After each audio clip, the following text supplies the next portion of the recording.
Hi guys, कैसे हैं? सो मैंने कहा था ना आपसे कि मैं बहुत यूज़फुल वीडियो लाने वाला हूँ आपके लिए। सो आज ये वीडियो बहुत ही यूज़फुल है आपकी लाइफ के लिए, आपके बिज़नेस के लिए।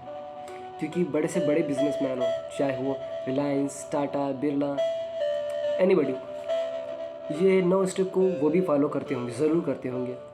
क्योंकि इसमें कुछ मेरे एनालिसिस हैं प्लस कुछ मेरे एक्सपीरियंस हैं जो मैंने इसमें शेयर करे हैं। तो ये मैंने 9 स्टेप कुछ निकाले हैं। तो पूरी वीडियो देखना, बिना स्किप करें और गौर से सुनना, क्योंकि बहुत ही बोले ना बहुत ज़्यादा यूज़फुल है, बहुत ज़बरदस्त वीडियो है ये अगर आप गौर से सुने तो ज़्यादा वक्त नहीं लेते हुए मैं स्टार्ट करता हूँ। अगर आप कोई भी बिज़नेस स्टार्ट करते हैं तो गलत लोकेशन बहुत ज़्यादा मैटर करती है। अगर आपने गलती से भी गलत लोकेशन चॉइस कर लिया तो आपका बिज़नेस नहीं चलेगा। तो सही जगह पे सही लोकेशन होना बहुत ज़्यादा ज़रूरी है। तो आप इस बात को हमेशा ध्यान में रखें कि आपकी लोकेशन परफेक्ट होनी चाहिए। दूसरा स्टेप है आपकी फंडिंग की कमी होना। अगर आपके बिज़नेस में फ़ंड की कमी है, पैसों की कमी है, तो बिज़नेस आपके नहीं चलेंगे। तो हमेशा इस बात को ध्यान में रखना कि अगर आपके पास कुछ पैसे हैं तो उसका 75%, एग्जाम्पल के तौर पे अगर आपके पास 1 रुपये है तो आप उसका सिर्फ 25% ही यूज़ करें। 75 आपके बैकअप में होना ज़रूरी है। तो आपके पास फंडिंग की कमी की वजह से ही बिज़नेस है कि नहीं चल पाते हैं। तो आप कोशिश करें कि आपकी फंडिंग मजबूत होनी चाहिए। थर्ड, सब कुछ अकेले हैंडल करना। ऐसा बिज़नेस नहीं होना चाहिए कि सिर्फ आपको ही अकेले हैंडल करना है। तो कोशिश करें कि आपके ऊपर ज़्यादा भार ना आए। ऐसा बिज़नेस स्टार्ट करें, ठीक है। और चौथा है गलत वर्कर को काम पे रखना, गलत लोगों को काम पे रखना। हम अगर कोई भी वर्कर हम इस रखते हैं, अगर वो इंसान सही है, उस काम को अपना काम समझ के करेगा, वैसे वर्कर काम के होते हैं जो आपका भी भला चाहते हैं, खुद का भी भला चाहते हैं। ऐसे वर्कर ना रखें जो सिर्फ काम को सिर्फ एक नौकरी समझे, आए जाए, तो ऐसे नहीं चलेगा। काम को अपनी जिम्मेदारी समझें। तो लोगों मैटर करते हैं, पब्लिक मैटर करती है। तो इसलिए आप वर्कर काम पे बहुत अच्छे रखें। उसके अलावा अगर किसी वजह से अगर आपका बिज़नेस ठप होता है तो ये मेरा 5वां स्टेप है कि दोबारा कोशिश करें, दोबारा प्रयास करें। क्योंकि अक्सर बिज़नेस किसी का ठप होने के बाद टूट जाता है इंसान, तो टूटे नहीं। जब तक आप गिरोगे, उठोगे और आगे बढ़ोगे नहीं तो कामयाब नहीं हो सकती। बिलियनर नहीं बन सकते हो।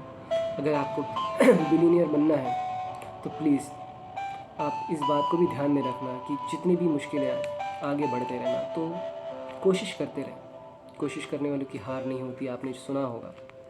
तो पूरा प्रयास करना। छठा है अच्छी प्लानिंग।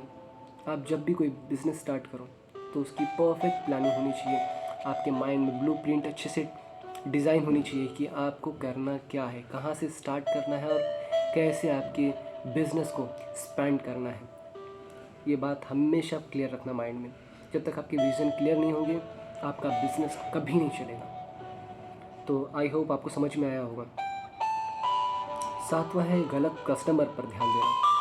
अगर आप गलत कस्टमर, गलत ग्राहक पे फोकस करते रहोगे तो नहीं चलेगा।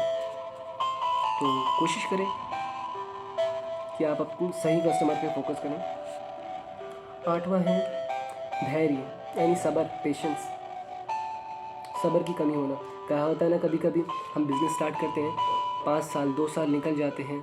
हमें जब हमारा बिज़नेस प्रोग्रेस नहीं करता है, जब नहीं चलता, तो हमें लगता है कि वो बिज़नेस नहीं चलेगा, ठप हो जाएगा। पर कुछ भी करने के लिए सब्र होना ज़रूरी है। कामयाबी तुरंत कभी नहीं मिलती है। आप कोई पेड़ लगाते हो, फल तुरंत देना शुरू नहीं होता है। पहले बीज बोया जाता है, खाद डाली जाती है, सिंचाई करना होता है, ख्याल रखना होता है।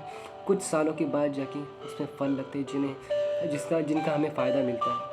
सेम उसी तरह से है हमारा बिज़नेस। अगर आपको कामयाब सक्सेसफुल बनना है तो आपके अंदर पेशेंस की भरमार होनी चाहिए, सब्र होना चाहिए। आप सब्र करें, सब्र का फल कहते हैं ना मीठा होता है, वो सही कहा है। तो सब्र करें। और 9वां है आखिरी लास्ट, कि आप हमेशा कुछ नया सीखें। ज़रूरी नहीं है कि अपने बिज़नेस के अलग कुछ सीखने कह रहा हूँ मैं। जो भी आपके दिमाग में आता है कि हमें हमारे बिज़नेस को डेवलप करने के लिए, एक्सपेंड करने के लिए और बेहतर बनाने के लिए हम नया क्या कर सकते हैं, कुछ नए नए तरकीब निकालें। ऐसा क्या हम नया अपना इनोवेशन कर सकते हैं, क्या क्रिएट कर सकते हैं, या इस बिज़नेस के अलावा और क्या मैं क्रिएट कर सकता हूँ, क्या नया सीख सकता हूँ। समझ रहे हो ना आप? तो ये भी बहुत मैटर करता है कि आप लाइफ में हमेशा कुछ नया सीखते रहें। सीखने की कोई उम्र नहीं होती है। कुछ बेवकूफ़ ऐसे होते हैं जो कहते हैं कि भाई हम तो बूढ़े हो गए, बड़े हो गए, तो अब सीखने की उम्र कहाँ है। ऐसे कई लोग मुझसे मिलते हैं जो मुझसे कहते हैं कि अब सीखने की उम्र कहाँ है, और मैं अक्सर उन्हें कहता हूँ कि ज़िंदगी भर सीखने के लिए है, बस सीखने की चाहत होनी चाहिए। तो सीखते रहें और अपने आगे दोस्तों को भी सिखाते रहें जो आपसे, अगर वो सक्सेसफुल नहीं है और आपके करीबी दोस्त हैं, यार हैं, रिश्तेदार हैं, आपके पास वो नॉलेज है, तो वो नॉलेज दूसरे तक भी पहुंचाए, क्योंकि उनकी जो दुआएं मिलेगी आपको, वो कुछ क्या कहते हैं, उन पैसों से कम भी नहीं है, उस सक्सेसफुल से भी कम नहीं है। वो भी, उसका भी कुछ अलग ही टेस्ट है। एक गर्व सा महसूस होता है दूसरे की हेल्प करना। तो अगर आपको कुछ एक्सपीरियंस है, कुछ अच्छे टेक्निक पता है, तो आप दूसरों को शेयर करें। यही मैं कहना चाहूँगा बस। तो आई होप आपको समझ में आया होगा ये मेरे सारे 9 स्टेप, 9 प्रिंसिपल। अगर आप कोई भी स्टार्टअप में इस्तेमाल करते हो, डेफिनेटली आपका बिजनेस चलेगा, ये मेरी गारंटी है, पक्का चलेगा। सो ये वीडियो पूरा देखना, और हो सके तो प्लीज़ शेयर करें, पूरा देखें, लाइक करें यार। लाइक की आप बहुत कंजूसी करते हो, लाइक नहीं मिल रहा है आजकल मुझे, तो प्लीज़ लाइक करें, शेयर करें, कमेंट करें, और मुझे अपना प्यार दें, मेरे परिवार का हिस्सा बने। बस यही कहना चाहूँगा आपसे। Thank you so much. God bless you.